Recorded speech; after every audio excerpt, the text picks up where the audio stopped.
Springleaf Prata Place was founded in 2003. With 3 restaurants, 2 stalls and a central kitchen, it is organically expanding.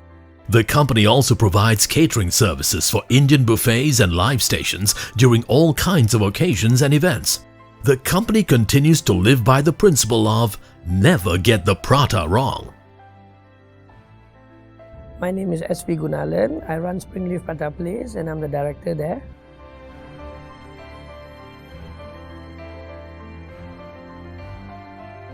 I had a very happy childhood. I'm the youngest in a family of 4. As the youngest, you always get away with a lot of things. So I suppose I'm one of the naughtiest one in the house. We grew up at Burnham Street, which is Tanjong Pagar area. So my father used to run Ramakrishna Villas, which is also a restaurant. So that's where we grew up. And then every Saturday night, the fun part is they will stop for cleaning up. And then they'll perch us up on the chairs. And then we'll watch them cleaning up and the rats running in and out. This was the early 80s, so it's still quite commonplace for rats to be running here and there. And then after that, the place got demolished and then we moved out from there. But we moved to Telokrau, where we lived in a landed house. We had very good times there also because all the house people will come out from 5 to 7 and we'll have lots of games.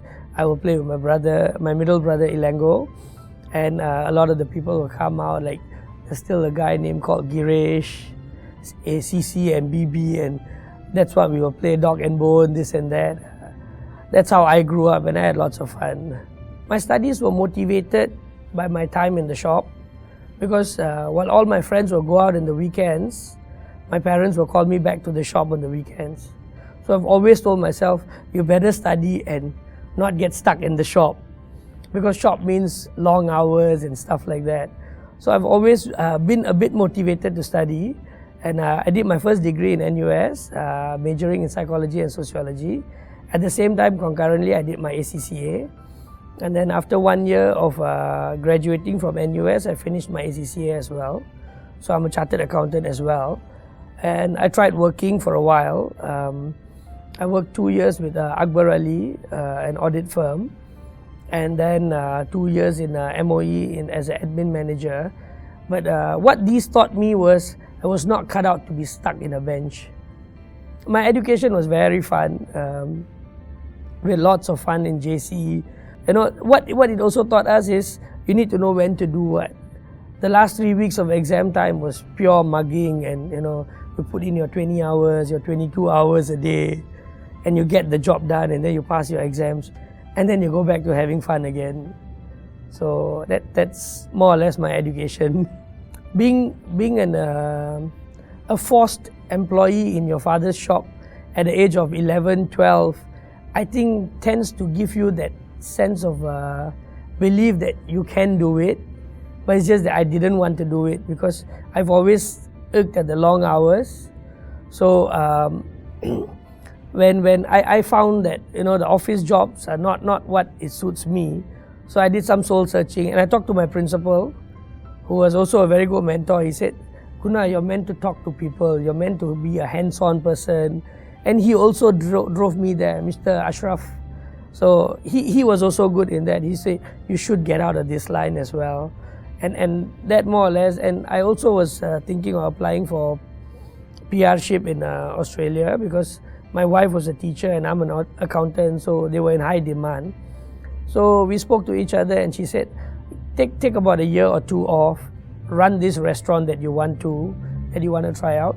If it succeeds, carry on. If not, we'll just migrate to there and continue as being salaried people.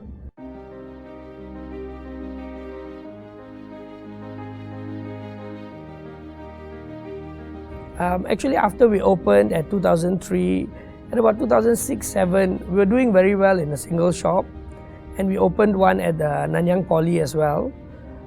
So I got into a comfort zone, and quite honestly, I became lazy. I was like, this is enough. Don't work any harder. And then we were doing well in our catering as well. And then suddenly there was a problem in 2008 or 2009. They said, you know, catering can't be done at your restaurant anymore because your restaurant size is too small.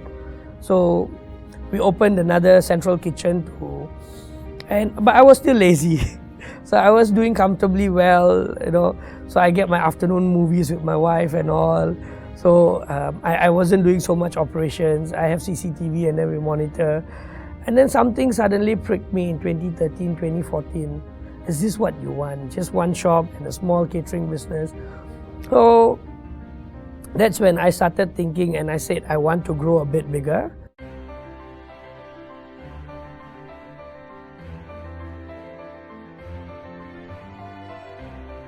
And we started automating the kitchen. With the automation of the kitchen, at the same time, we were looking for talents as well. My wife's cousin, he was in the F&B line. So over Deepavali night, we were talking 2 years back. Then I said, how long do you want to be an employee? It's time to become your own boss. So we roped him in under a profit sharing scheme.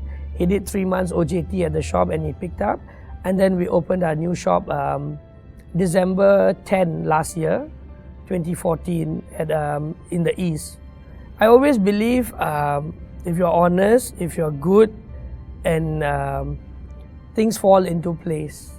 And I've always told people, things just fall into your plate if you send out the right messages. I believe a lot in sending out the right messages. Doing good, don't cheat people, and all that is very important. And good people will come into your life and they will more or less guide you. They say, hey, there's a good shop there, there's something here, there's this, that. And people will call you, telling you about, there's a new machinery that really can work for your shop. I mean, they want to make money as well by selling the product to me, but somehow they will always find you if you keep sending out the signals. Before I sleep every night, I always tell myself, I want a happy family, I want good health, I want my business to grow.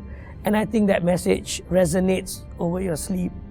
And this positive thinking thing, I think it really works. So that's the key,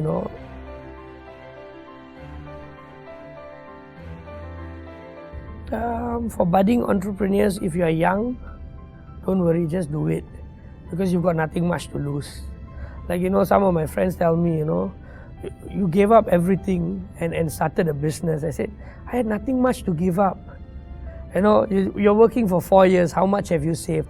Nothing much, and you had daddy's loan. So life has been good to me. So if you're young, just go with it.